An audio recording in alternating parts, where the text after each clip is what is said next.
রাহমাতুল্লাহি ওয়া বারাকাতুহু।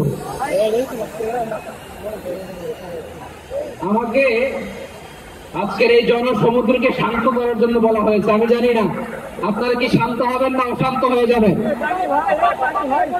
যদি মাছ করতে যে লাঠি গোতা খেলা উস্কা সব আমরা খেয়েছি, তারপরেও আজকের এই সোহরাওয়ার্দী উদ্যানের এই গণজমায়েতে এই জনতার মহাসমুদ্রে উপস্থিত হয়ে আমরা বুঝতে পেরেছি আজকের এই মহাসমুদ্র জনসমুদ্র ফিলিস্তিনের প্রতি, আল আকসার প্রতি বাংলাদেশের জনগণের ভালোবাসার বহিঃপ্রকাশ। ভৌগোলিক ভাবে আমরা ফিলিস্তিন থেকে অনেক দূরে হতে পারি, কিন্তু আজকের এই জনসমুদ্র প্রমাণ করে আমাদের এক একজনের হৃদয়ে বুকের ভেতরে বাস করে এক একটা ফিলিস্তিন। আমাদের হৃদয়ে বাস করছে এক একটা গাজা, আমাদের হৃদয়ে বাস করে এক একটা আল-কুদস। চিৎকার করে বলুন ঠিক কিনা।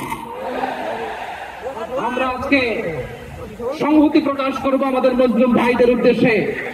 এক আওয়াজে আমাদের কণ্ঠকে উচ্চকিত করে অতিথি থেকে শুরু করে অডিয়েন্সের সবাই আল্লাহু আকবার ধ্বনি দিয়ে সোহরাওয়ার্দী উদ্যানের এই ময়দানকে আমরা কাঁপাতে রাজি আছি না নাই? নারায়ে তাকবীর, নারায়ে তাকবীর। দিন ইসলাম, দিন ইসলাম। ফিলিস্তিন, ফিলিস্তিন। আল-কুদুস, আল-কুদুস। ফিলিস্তিন, ফিলিস্তিন। আল-কুদুস, আল-কুদুস। আমার ভাই শহীদ কেন?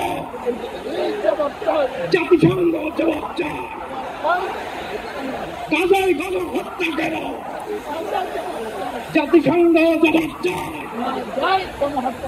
আমি যা বলি আমার সাথে আওয়াজ করে ইংরেজিতে স্লোগান করুন, free free Palestine, free free Palestine, free free Al Aqsa. 1 2 3 4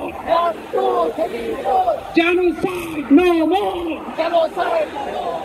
from the river to the sea, Palestine will be free.